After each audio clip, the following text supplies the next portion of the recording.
Picture this: a palace drowned in gold. The marble floors glisten with oil lamps, while the air chokes of incense and rose petals. Musicians pound drums that echo like war signals, yet their rhythm hides the trembling heartbeat of a child. She is no older than 12. Draped in silks too heavy for her fragile frame, the veil slips across her downcast eyes. Courtiers murmur of destiny, of dynasty, of sacred duty. But to her, the silks feel less like garments and more like chains. The priests chant their blessings, voices rising in solemn unison. To the gods, this is a union meant to purify the bloodline. To the nobles, it is a game of power, one that will bind her like a pawn on a chessboard. And as the ceremony unfolds, the whispers spread. Her husband is no stranger. He is her brother. Can you imagine the terror behind her lowered gaze? The betrayal of being handed not only to a man far too old, but to one who shares her very blood. The crowd cheers, blind to the cruelty masked as tradition. That night, the wedding bed does not smell of roses. It smells of fear, of sweat, of a girl's innocence stripped in the name of empire. She does not yet understand politics, dynasties, or succession. She understands only the shattering of childhood. And thus begins her story, not as a queen, not as a wife, but as a prisoner bound by ritual. The wedding was not a celebration. It was an execution of freedom, witnessed by an empire. To understand this nightmare, we must step back. Step into a world where dynasties did not see marriage as love, but as strategy. Pharaohs of Egypt, emperors of Rome, kings of medieval Europe, all repeated the same pattern. To them, the purity of blood was sacred, even divine. The gods, they claimed, had chosen their family above all others. And so, to keep power untouchable, they married their own. Brothers to sisters, uncles to nieces, fathers to daughters. It was celebrated as tradition. But beneath that gold-plated veneer was something darker, something that corroded the very bodies and souls of those forced into it. Can you imagine being told that your fate, your body, your very childhood belonged to politics? That the person who tucked you in as a child could one day be called your husband or wife? For some, these unions were painted as holy, but history whispers the truth. They bred heirs, yes, but also sickness. Stillbirths. Infants born weak, misshapen, doomed before they ever opened their eyes. Behind palace walls, screams of women in labor echoed against marble. Behind silks and jewels, deformities spread silently through bloodlines. Our child bride was not the first victim of this tradition. She would not be the last. She was merely the cost. A coin tossed into the furnace of empire. And so, what was, hailed as divine, became a mask for corruption. The dynasty's obsession with blood purity was nothing less than a curse, written not in holy scriptures, but in the bodies of the innocent. A palace gilded with gold and echoing with ritual, yet haunted by emptiness. By day, she learned to bow, to smile, to sit perfectly still under the unforgiving gaze of courtiers. Lessons were endless: etiquette, scripture, the secrets of power, but none prepared her for the night. At night, she was handed over to a man she called brother, yet who now wore the authority of husband. The small hand that once clutched dolls now bore the weight of conjugal duty, the marks of a child forced into womanhood. She tiptoed through silent corridors, footsteps muted, against cold marble, servants averting their eyes in fearful obedience. Can you imagine the clash of worlds in one fragile body, too young to rule, too young to love, yet old enough to bleed? She was both queen and prisoner, her innocence the currency that maintained a dynasty's illusion of strength. Every smile she offered in court hid terror. Every whispered greeting masked despair. Even in laughter, her childhood had evaporated. The halls were alive with celebrations for the future of the empire. But for her, every shadow, every door, every whisper reminded her that freedom was gone. The empire thrived on her suffering, and she learned early that survival meant silence. Then came the swelling belly, the unmistakable sign that the empire's ambitions were growing within her. Courtiers whispered with relief, "The dynasty is safe." They celebrated, decorating the halls with garlands, offering blessings for health and future heirs. But behind those walls, terror gripped a girl who was barely 13. Her body was unfinished, bones too narrow, lungs too weak, a frame not meant to carry life. Every step brought pain. Every night she prayed for relief that never came. Physicians applied their treatments, bleeding her, feeding her herbs, chanting incantations. Some sought to ease the suffering, others to ensure the child lived, no matter the cost to her. The irony was bitter.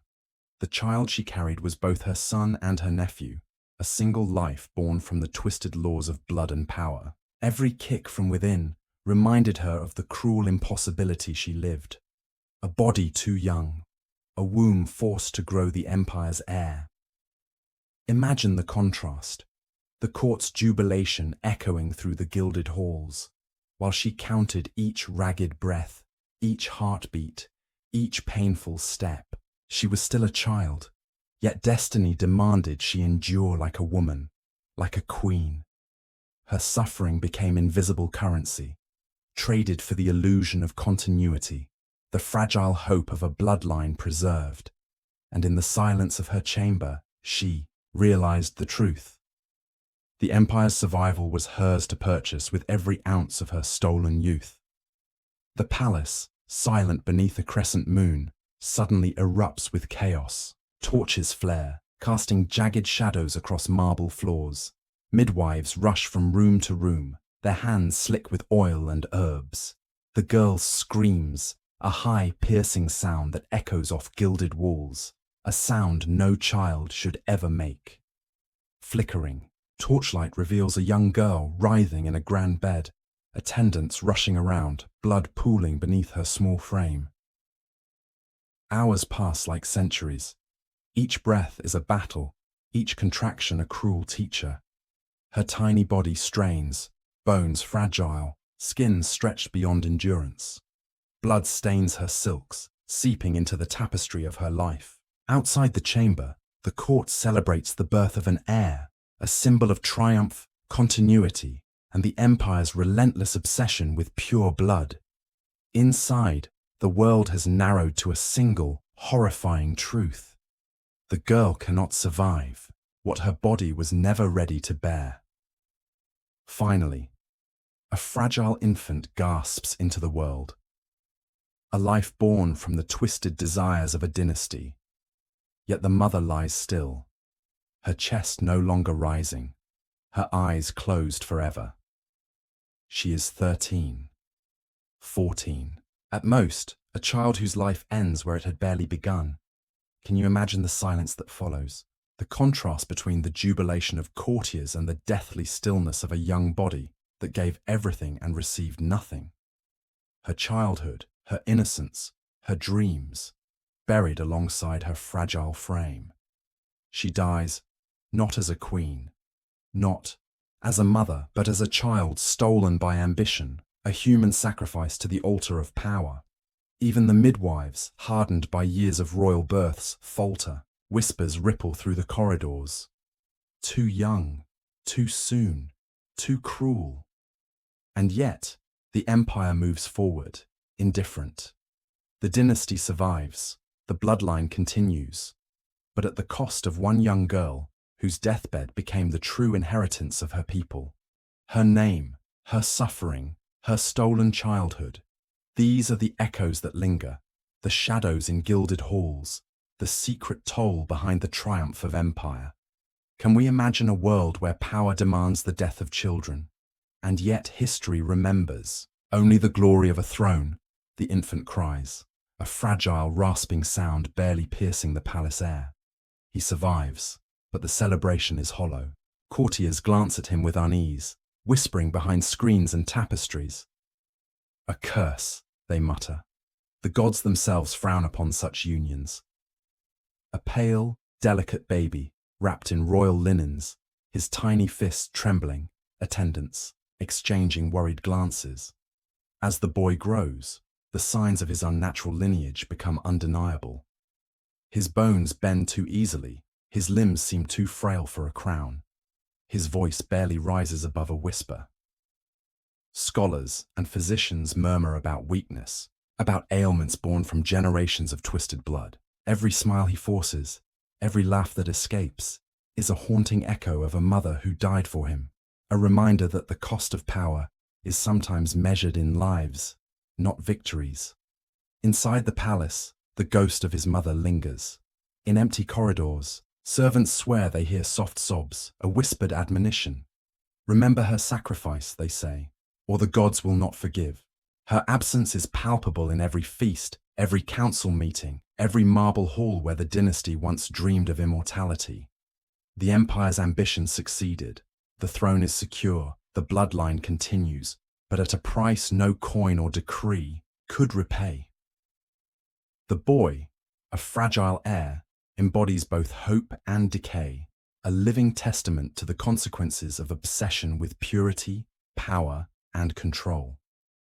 Can you imagine being born into a world where every breath you take is shadowed by a mother's death and every step forward is haunted by the inevitability of inherited corruption? History may record him as an heir, a prince, a successor, but those who watch closely see the truth.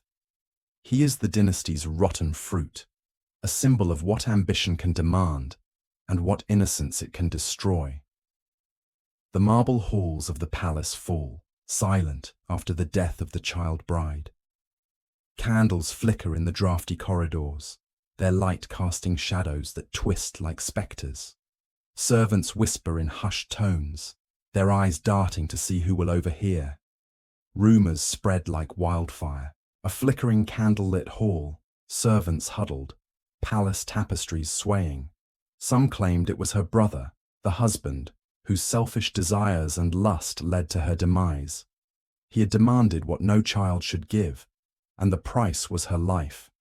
Others blamed the priests who had sanctified the union in the name of tradition, their chants turning innocence into sacrilege. Some even whispered that the gods themselves had intervened, punishing a dynasty that dared to twist nature to its will. And yet, her voice was never heard. The girl, no more than 13, was reduced to titles: the consort, the mother of the heir. Her fear, her pain, her stolen childhood, all erased. The empire celebrated an heir, the dynasty continued, but the truth of her suffering was swallowed beneath the grandeur of gold and marble. Can you imagine being remembered, not for who you were, but for the role others forced upon you? Every corner of the palace seemed haunted by the echoes of her screams, every banquet shadowed by the memory of the life that ended too soon. Her story became invisible, her death a whisper, a caution buried beneath imperial ambition. And so, the whispers of blame continued, drifting through corridors and over centuries, a reminder that in the pursuit of power, the smallest voices, especially the voices of children, are the first to be silenced. The palace is draped in black, yet the sun catches the polished marble of her tomb, reflecting brilliance that belies the tragedy within. Jewels glint on her chest, garlands weave through her hair, and incense curls into the high ceilings like silent prayers. A solemn tomb, flickering torchlight casting shadows over carved inscriptions, empty halls echoing. But those who mourned her knew the truth. This was no queen laid to rest. This was a child, her life stolen by ambition and bloodlines, her body a vessel sacrificed to dynastic obsession. She had never danced freely in the gardens, never whispered secrets to friends, never felt the safety of a childhood fulfilled. Marble sealed her away, Yet the story could not be fully silenced. Generations later, scholars would stumble upon chronicles, dusty with neglect, fragments of letters and records hinting at the horror, pieces of a life erased by empire. Her grave became a silent witness, a testament to the cost of power. Every stone, every carved figure seemed to mourn not just a life, but the innocence devoured by ambition. Can you imagine a tomb so grand, yet holding the body of someone who barely had a chance to live? The empire celebrated its heir, but the girl's grave whispered of injustice, of a world that prized bloodlines over childhood, ambition over humanity. The end of her life did not end the cycle. Across palaces and empires, girls would continue to be wedded before their bodies matured, wombs offered as currency to secure crowns and thrones, a montage of royal wedding paintings, ancient dynastic portraits, candlelit halls where young girls bow before older kings. Some dynasties collapsed under the weight of their own incestuous bloodlines. Frailty, deformity, madness leaving empires, vulnerable to enemies and fate alike. And yet, the memory of this child bride lingered, haunting scholars, storytellers, and the corridors of history itself. She became a ghost story of reality, a queen who never grew up, a mother who never became a woman.